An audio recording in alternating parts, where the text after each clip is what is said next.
Welcome to the Half Geek Half Human podcast, where we explore the intersections of technology, business, and life. This podcast is powered by Atiba, a custom software and IT services company in Nashville, Tennessee. Now to your hosts, Anna Kate Ross and Joey Baggett. Hey everybody, today we're joined by client and friend of Atiba, Katie Ritter. Katie serves as Chief Learning Officer at Forward Edge and oversees the EdgeU Badges program. Based in Cincinnati, EdgeU Badges is a micro-credentialing platform to teach tech to teachers. On the show, we'll get into how the program helps students, teachers, and districts, how the COVID year changed everything, and what's next for the platform. Katie, welcome to the show. Thanks so much for having me. I'm excited to be here with you both. We are so glad to have you as well. Katie, Forward Edge and EdgeU is a client of Atiba, but also I have been the project manager on Katie's project most recently. So we speak all the time, but not in this capacity. So I'm very looking forward to kind of talking a little bigger picture and about the platform as opposed to kind of the task-oriented what's next for the platform approach, which is our typical conversation. I know. I'm used to seeing you from shoulders up, but we're not normally all mic'd up when we have our weekly check-ins. So. Exactly. Yes. Yeah. Well, Katie, tell us first, in your own words, what is EdgeU? How does it work? When you meet someone for the first time, how do you describe it?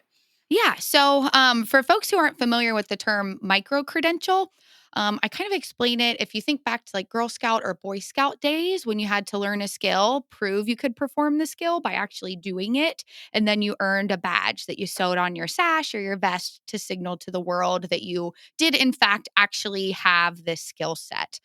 So this is really the digital version of that. So we have over 250 individual micro credentials. That's where the term comes from. They're like super mini courses.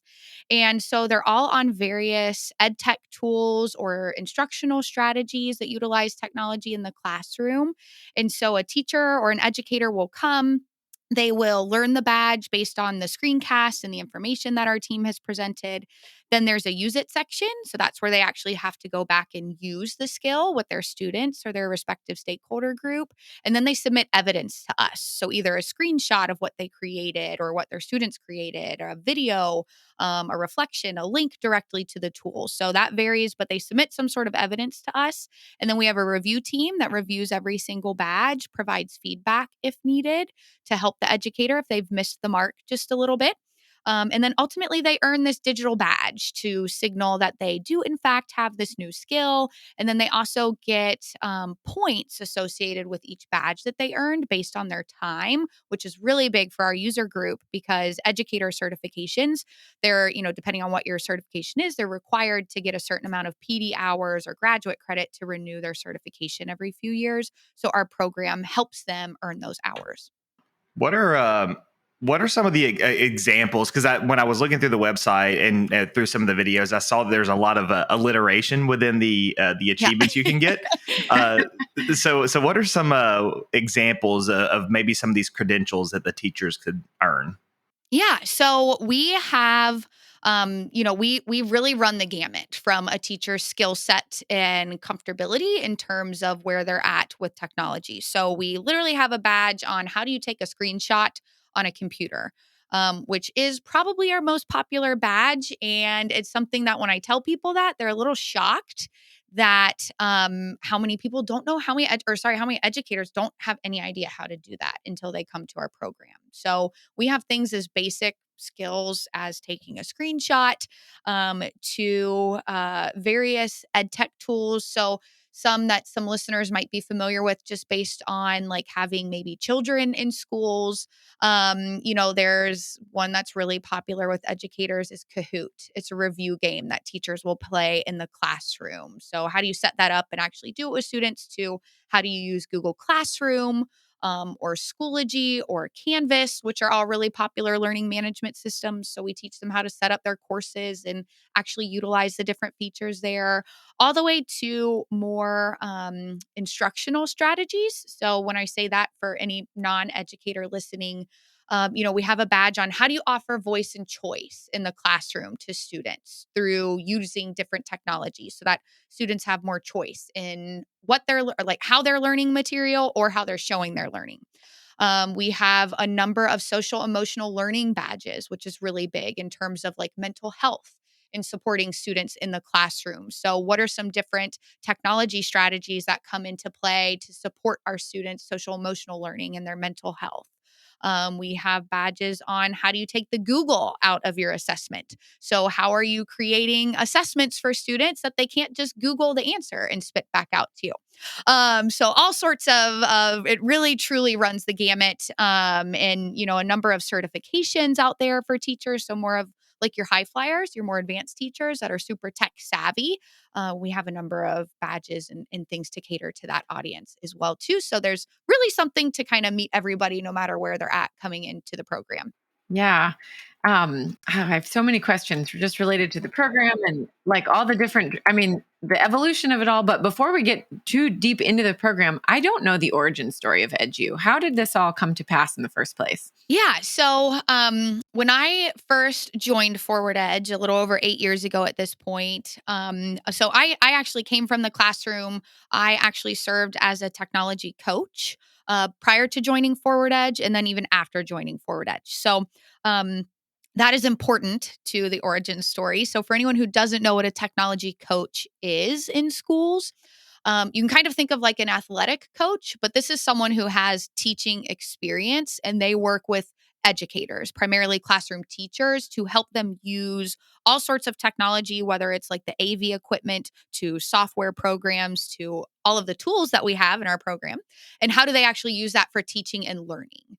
And so they really help them understand, lesson plan, implement top to bottom, and kind of everything in between. So that's what I did prior to joining Forward Edge.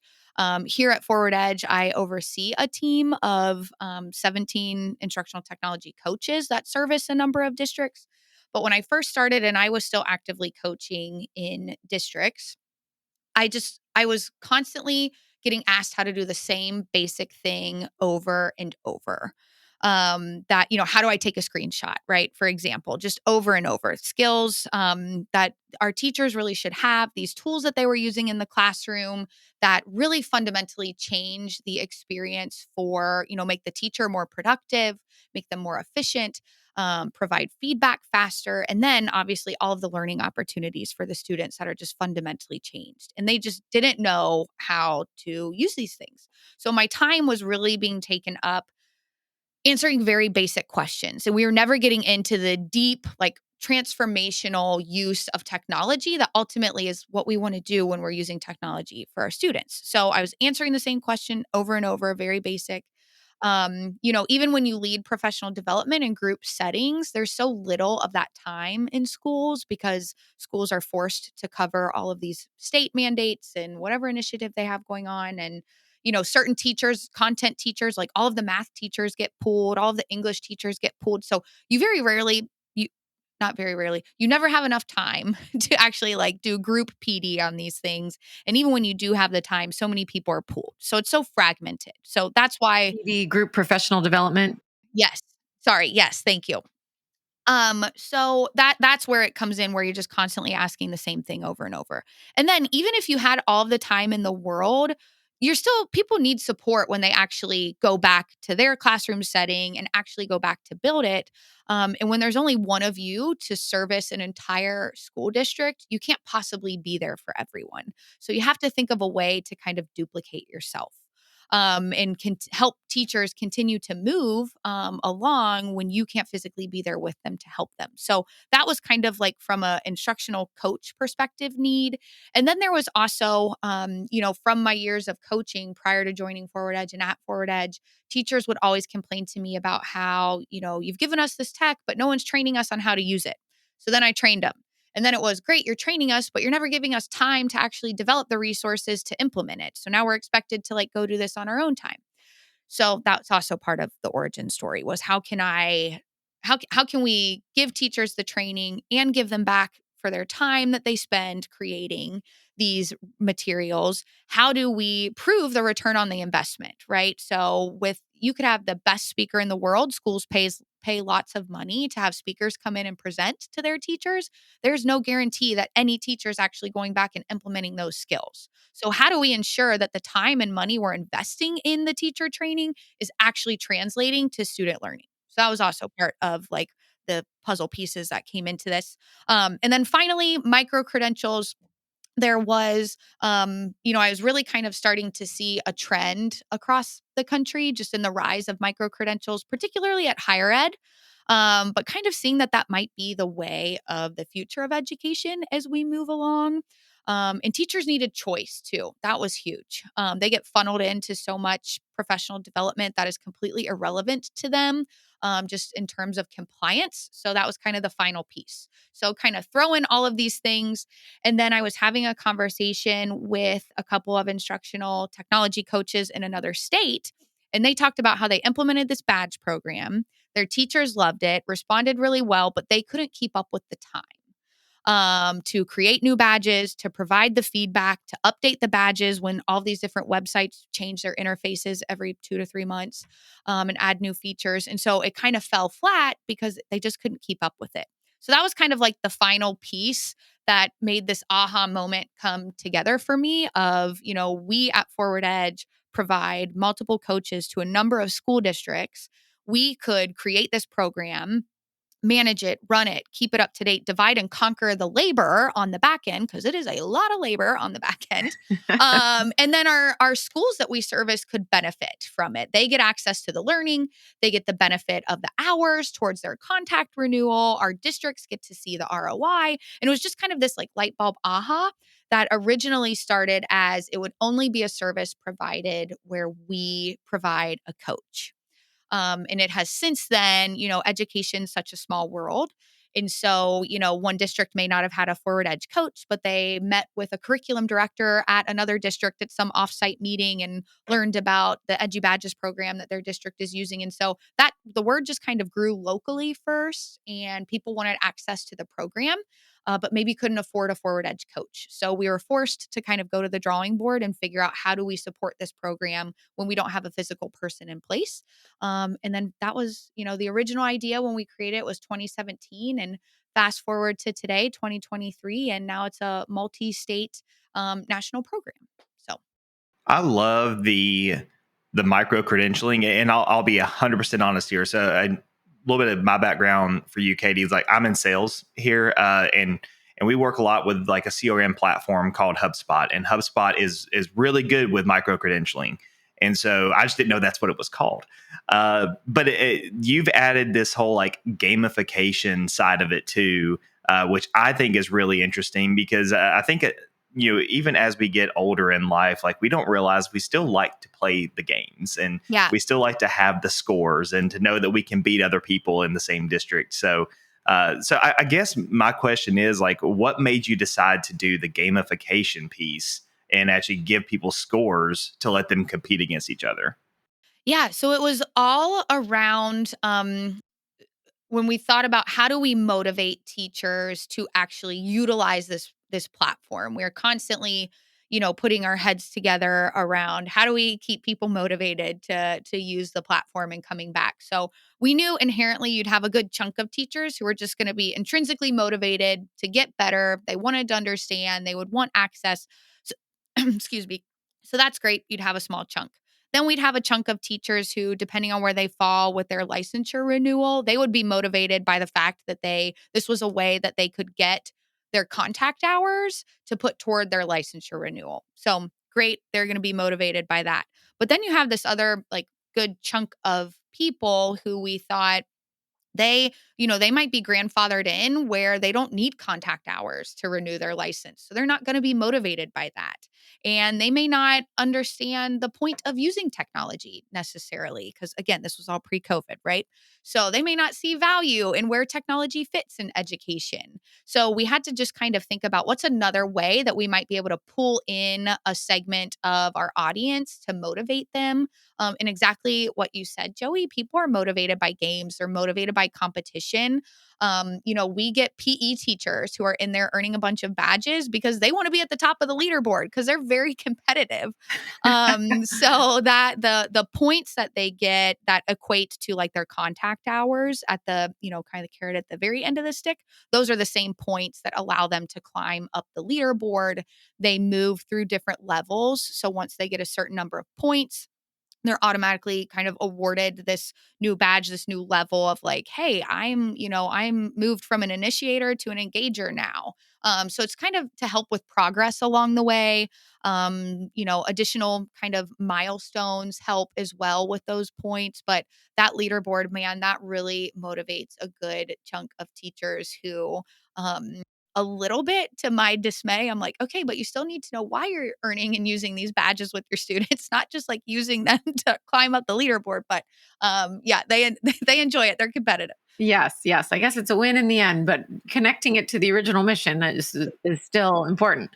Well, so how often are you adding new badges? I know you said that you've got lots of instructional coaches working to not only help in the classroom, but I'm sure also develop some of these badges. And I know we've talked about that separately on our project. But how often are you having to update badges, look at new badges to add? Like, what does that process look like? It seems like it would need to happen quite a bit. Yeah, the short answer is constantly. Um, but our commitment to our users is that we publish at least 2 new badges every month.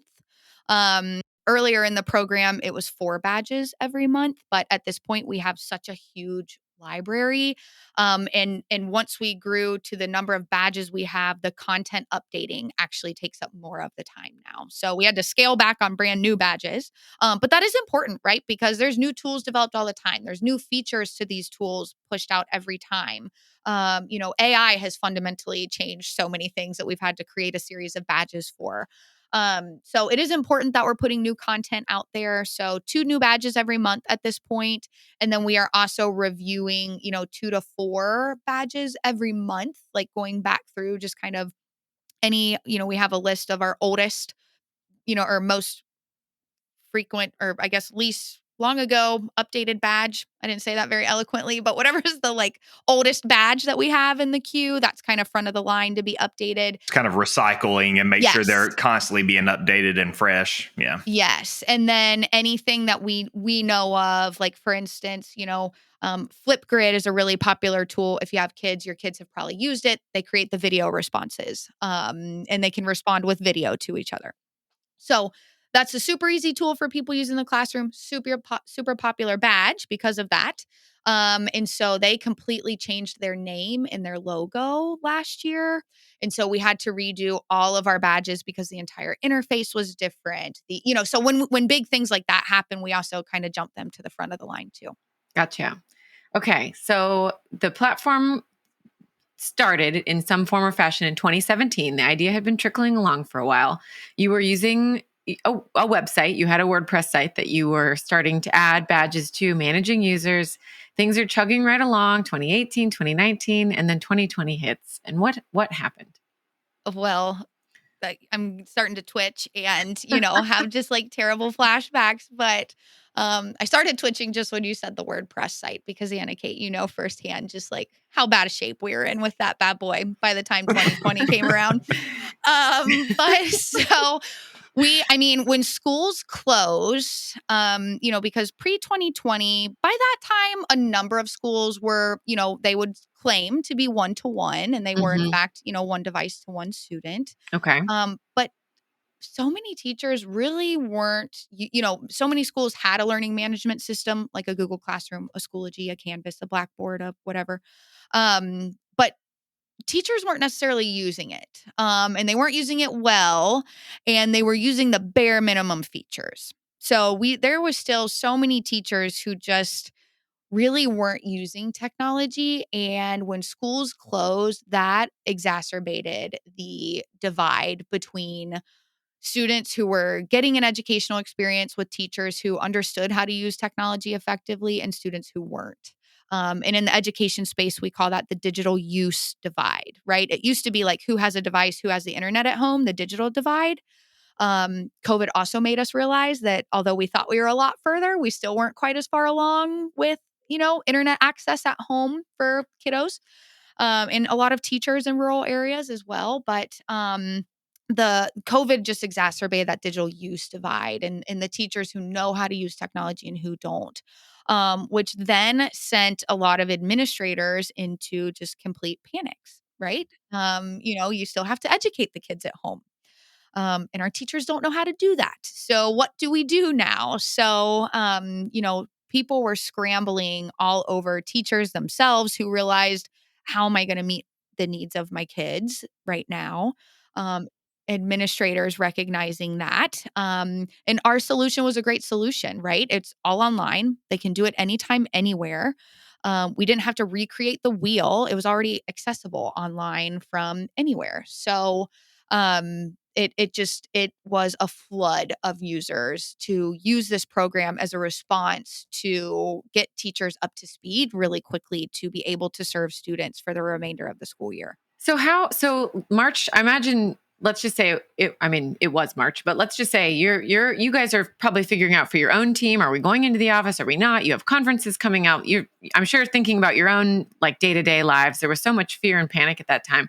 But then was it administrators emailing you, reaching out, maybe existing customers, new customers, trying to sort out how do we use this platform? Were the teachers or were the teachers, they understood that this platform could help them? Oh my gosh, I've been meaning to do this badge. Now's the time. I've got to do it. Like, how did the flood start to happen? Probably different ways, but speak a little bit about that. Yeah, absolutely. So a little bit different ways, but I would say in 2020, we were really only just starting to go national. So Forward Edge traditionally is pretty regional to Ohio, Indiana, kind of we're in Cincinnati. So kind of that circle there within a couple hours radius. So at that point, the program was primarily used by schools in Ohio. We had a couple districts outside Ohio, but again, we sort of as a response have grown nationally because of COVID. That helped with the national growth for sure. But so the floodgates really happened from our sales team and our partner districts that we work with. So we work with about, somewhere between like 120 to 150 given the like various scope of what we do. But a little over 100 school districts that we work with here at Forward Edge across all of our services. So our sales guys had a number of conversations, introduced EdgeU Badges to a number of districts, but many of them had, again, not really seen why they would maybe need it just yet. So those districts that really flooded in realized, we'd kind of put they may or may not have already heard about it from the sales guys, but we certainly pushed it with all of our districts once COVID happened as a way to, hey, your teachers are going to need support. So that was really primarily where that initial flood came from. It also led to some partnerships. Yeah, like the folks that the sales team were reaching out to, they didn't necessarily know that EdgeU was a solution to all the problems they were having right now. But one silver lining of this whole like, oh my gosh, we're all virtual, is we actually have this tool that is helpful. Here you go. And people are like, oh my gosh, I do need that. Yeah, and we also sped up the badges that we were creating, and we have in our current iteration, they're called curated collections. So it's essentially like a group of badges that does a task that's very familiar to educators. So for instance, like, giving feedback and assessing students, right? That's a curated collection of badges that help teachers provide feedback or assess their students. So we actually created a collection for distance learning. And then we created, we already had obviously a number of badges that support distance learning when they're tech tools. But we created a number of badges specifically geared with this mindset of, I'm now teaching from home. All of my students are home. How do I actually develop my LMS and organize it in a way that makes sense when I'm not there to physically point things out to students on a screen, right? Or, how am I engaging students in this online digital like meeting space? What are some strategies? So we created a number of badges specific to that, which ultimately helped for our current users, which then ultimately helped our sales team really point as like, not only just, hey, you have to pick and choose and find a badge that supports you right now in this crazy time, but we streamlined the process for our users of, these are the badges you need right now to support your students in the situation that you're in. Now, I guess how has that reach been affected since the shift from the COVID, the big C word that we don't like to talk about? But so you talked about being very regional to the Ohio, the Indiana area. So I imagine that your sales team was very focused on the districts within your radius at first, but now, I mean, you're a nationwide platform now. So I guess how has that affected the way that Forward Edge does business, knowing that now you've quickly shifted and not just like over a span of years, but quickly shifted to a nationwide platform? Yeah. So I think first and foremost, I'm probably starting to get some grays. So gray hairs. So with the quick shift, but that's something I'm dealing with personally. But it also led to partnerships on a national level. So that because for the same reasons that our local school districts were seeing value in the program, it allowed us kind of at the same time to dedicate new sales reps solely to EdgeU Badges because we were seeing like there is a use case. We've already proved it pre-COVID, and now COVID's just like hammering it home even more. So we invested in sales reps that were only focused on growing EdgeU Badges nationally. And then we were able to develop some partnerships. So one of our big partnerships is actually with McCall. That's the acronym in Michigan. They are like the EdTech professional organization for educators in Michigan. Certain states have really specific requirements on where their teachers can earn those hours for their licensure renewal. And it has to be like a state department approved, sanctioned organization that can issue hours. So for that reason, that like creates a roadblock for us because that's a big like carrot at the end of the stick to make people want to purchase our program for their teachers. So, like for Michigan, Michigan is one of those. They have to have very specific state approved hours. So we then reached out, long story short, partnered with McCall. And now, McCall essentially issues Michigan educators their hours on our behalf so that the state will accept them for renewal. So, for the same reasons that our district saw value in the program, when we engaged in that conversation with McCall, they knew that their educators across the state of Michigan were in the same exact place that our teachers were here in Ohio and everywhere across the world. And so they saw value in it. So it also that's a big way that has helped us grow on a national level is those partnerships. Another thing that we invested in, and I believe it was in 2020. It was either at the end of 2019, and so we got it right before schools closed in 2020. Or it was right around that time. But anyway, the really the go-to organization in the U.S. nationally and pretty internationally too is called ISTE, the International Society for Technology and Education, and they are really the go-to professional ed tech organization for education all the way through higher ed. And they have a set of standards for students, educators, instructional technology coaches, education leaders, and computer science teachers. So, with those set of standards, they have a rigorous evaluation process for software programs, training programs, whether it's used for students or educators or any of the stakeholder groups. And so we applied and went through the very rigorous process for EdgeU Badges, where a committee from ISTE reviewed every single badge that we had at the time. And they ultimately deemed it that if you were trying to help your educators like achieve these ISTE educator standards, which is really just like good teaching where we're at right now, utilize this technology effectively for instruction. And so we ultimately were awarded the seal of alignment for the educator standards. And we have since then gotten it renewed, and there's even further alignment with their standards now. And so that was also really huge for us because, to the exact point of who's Little Forward Edge, this regional Cincinnati company, we didn't have any name recognition nationally. So that was really important to me that we achieved that seal of alignment because it really added this national, immediately recognizable with the name ISTE credibility and name recognition to our program. And so that was also really big in supporting our growth.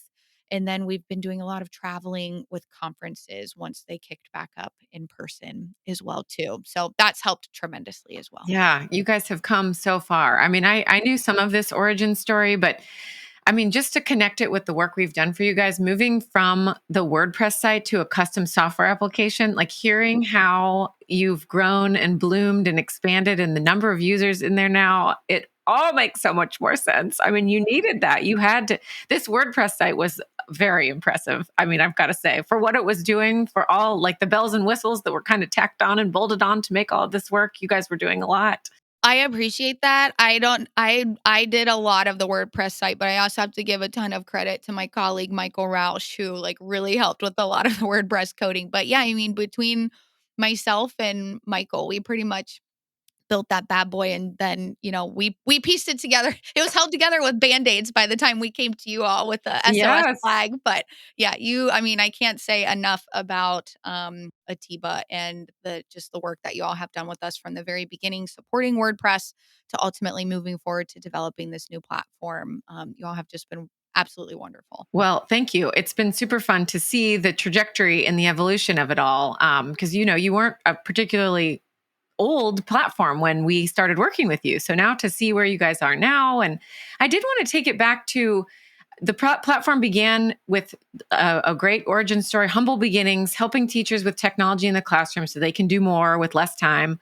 Do you have any anecdotes of like specific stories from teachers of things that they've learned that help them, like some feel-good stories, kind of like what, you started small, you've gotten big, you've achieved all these standards now, you're in multi-states.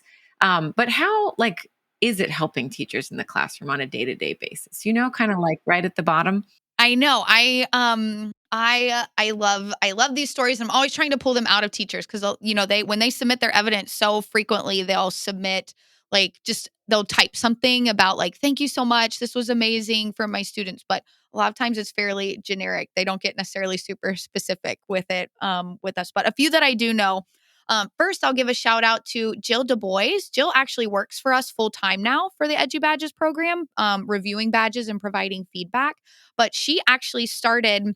She lives in Florida, so she was our first school. She was a teacher with our first school in Florida that came on board, and she had been teaching for 20 years, second grade. And she was not a tech savvy person. I mean, to this day, she'll still tell you, like, she is not a tech savvy person.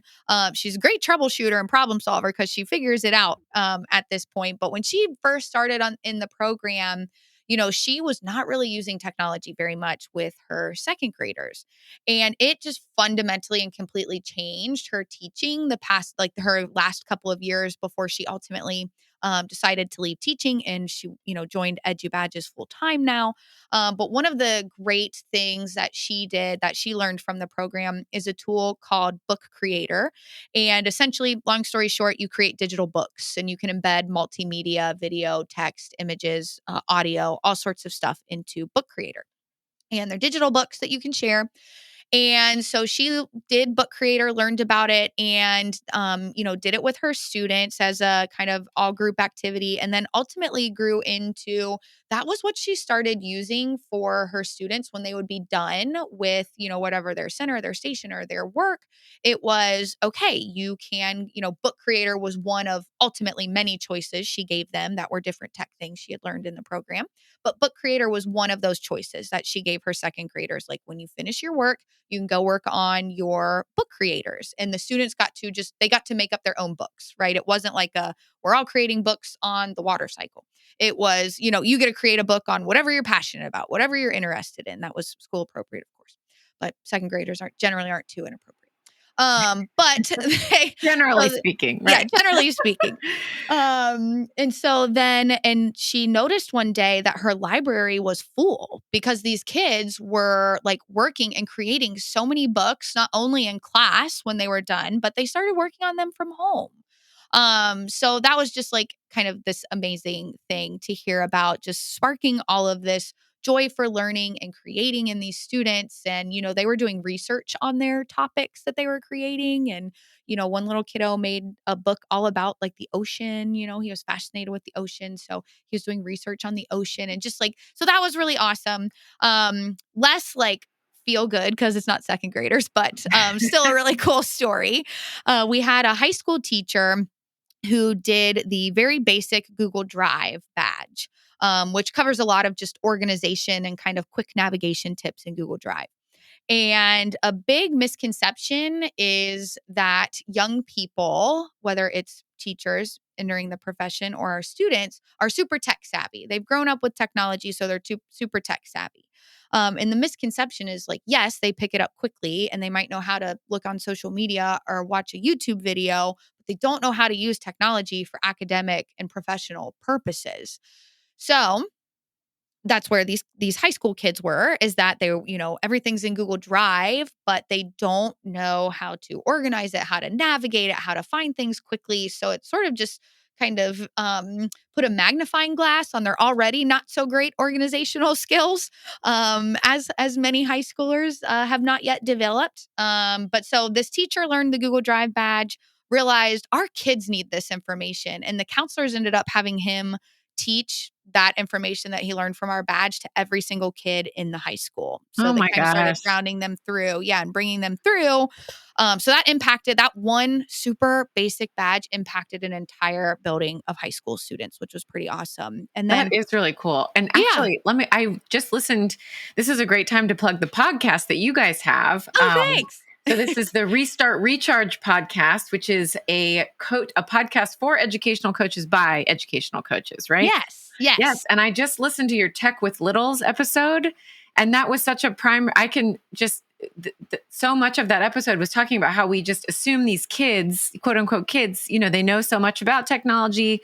You don't have to teach them anything, but like what you're saying with Google Drive with these high school students, if you don't know about kind of these basics fundamentals, you can't really do anything. And in that episode, I thought it was so interesting how you were talking about, these kids, they don't know their letters. They can't read, how are you, they can't like log in, they gotta like, how do you turn the thing on and how do you start from the beginning? And I think as people not working in the ed tech space, it's really easy to overlook all of that. And I just found that episode really interesting to kind of see it from your guys' point of view. And it really plays in with what you're saying now with these high school kids. Yeah. And also, I mean, I think that you look at job applications and job requirements today for when kids are getting out of school, and talking more to obviously the older kids and high school kids. But a lot of these job applications, you see that like, hey, proficiency in Google or Microsoft and things that you're able to get badges on now. And even I saw a lot on Adobe products, which is really cool because a lot of jobs require some at least knowledge of Adobe products. So, what you guys are doing are really shaping, this fundamental learning that we have as adults that we don't realize we could have used back in high school. So I love it. I love the story about the second graders and the digital books. I've got, my son, he sits in front of Alexa asking her questions all day long about animals and about the different creatures in the ocean. So it's really neat the way that kids can use technology. So so to move on, I guess we talked a little bit about your podcast, and to wrap things up, or at least start wrapping things up, I guess what surprised you in your years working with Forward Edge and then EdgeU Badges after that? Yeah, a lot. On which day? But the I would say I think what surprised me, like in the context of EdgeU Badges, one is like how much it is impacting teachers in schools. It just warms my heart. I'm a sappy person, so I cry pretty easy, but like I like cry sometimes when I hear these stories and see this unsolicited feedback that our users send us about how much it is, they've been teaching for over 20 years, and we're making them feel relevant again and supported, and we're re-energizing them and making them excited about what they can do with their kids again, and how we're finally making PD relevant to them, and through giving them choice, and just how many opportunities we're opening for their students because they never would have known about it if it weren't for our program. So that in and of itself just kind of surprises me about like how much it is helping. Especially because I think when you're not in education, we think so easily because, to your point, Joey, of like all these tech skills we need in jobs. So when you're working a job outside of education, like you're using technology so much, you don't realize how disconnected educators like still are sometimes because they haven't had the training. No one's showing them at anywhere near as fast a pace as the technology is coming out.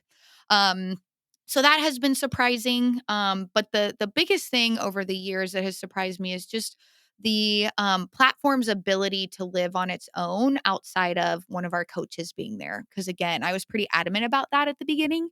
Like, no, we have to have a coach with this program for it to like do as well as it has. So that has been a surprising in a really good way about how we went back to the drawing board and figured out how this program can live and breathe without a Forward Edge coach present in the district. Yeah, that seems like a neat milestone. Once you realize that probably was a really neat place to start and you were getting a lot of great feedback, but once the platform was really up and running, you could kind of take it from there. Yeah. So what is next for Forward Edge and EdgeU? What do you see for the platform coming down the pike in this next year?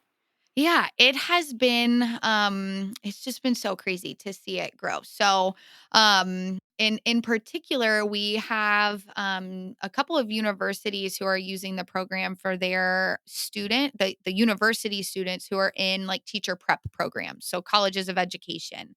And when they get ready to student teach, universities are pretty hamstrung on how much technology, most teacher prep programs, they have one tech course for the teachers, which is nowhere near enough for them to actually know what they're doing. So that's a big market. So I'm hoping to grow more there to help more teachers who are coming into the field be more prepared to utilize technology. So looking for more university partnerships. So that's kind of a focus. More partnerships with organizations like McCall in other states where we may not have any customers yet. For that, the barrier of like the credit hours has to be approved by an organization. So that's exciting. And then at a larger Forward Edge scale, our team of coaches is doing a lot of work of training and supporting other instructional coaches across the country. So those programs have just been growing pretty quickly. And we've seen that this EdgeU Badge program supports coaches really well because they learn the tools and then they go back to support their teachers with it. Yeah, kind of a whole other subset of Yeah. a different target audience for you guys, but to still distill your mission down. Well, Katie, this has been so wonderful. I feel like we could go on and on, but at this point, I think we've covered the basics. Thank you so much for joining us today. We really appreciate you taking the time. Yeah. Thank you so much. Thanks for listening to this episode of the Half Geek Half Human podcast.